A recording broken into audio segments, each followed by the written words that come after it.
Émile Coué à l'origine de l'autosuggestion. L'autosuggestion porte différents noms, la pensée positive ou encore l'automotivation.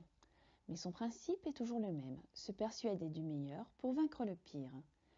Lorsque l'on entend le terme d'autosuggestion, on pense assez facilement à la fameuse méthode Coué, reprise récemment dans le sketch de Danny Boone « Je vais bien, tout va bien ». Émile Coué était un pharmacien qui pensait que l'imagination était plus forte que la volonté. Il aimait citer Blaise Pascal pour illustrer sa pensée. Chacun d'entre nous est capable de marcher sur une planche de 10 mètres de long et de 25 cm de large si celle-ci est posée sur le sol. Supposons que cette planche soit placée entre les deux tours d'une cathédrale. Peu de personnes seront prêtes à s'élancer. Dans le premier cas, l'imagination dit que la traversée est facile et dans le second, nous imaginons seulement la chute qui devient alors inévitable. La puissance de l'imagination, de l'autosuggestion, nous permet d'agir sur notre vie et de l'améliorer. Souvent, et c'est malheureusement en développement, un mal apparaît à cause du stress. Il s'agit donc d'une origine psychique qui pourrait trouver remède avec la méthode Coué.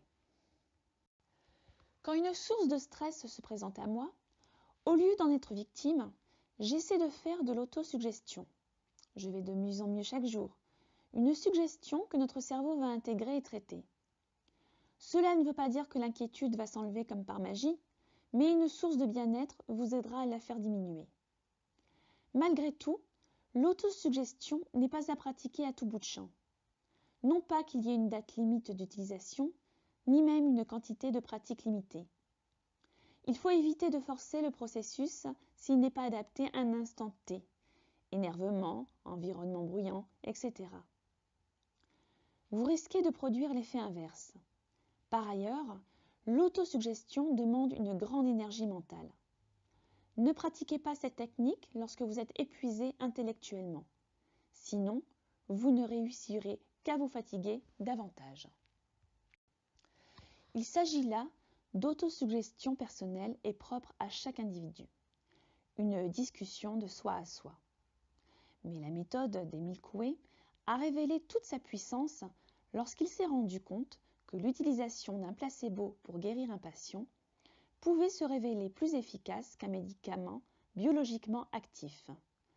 L'autosuggestion est devenue une suggestion d'un individu à un autre, mais surtout d'un individu qualifié dans son domaine à autre. Les médecins ont pratiqué, et pratiquent encore fréquemment, le médicament placebo. Datant de la Seconde Guerre mondiale, ce terme du latin « je plairai » sous-entend « je ferai plaisir à mon médecin ». De récentes études tendent à confirmer qu'il n'existerait pas uniquement un effet placebo, mais des effets placebo, identifiables et observables directement dans l'activité du cerveau.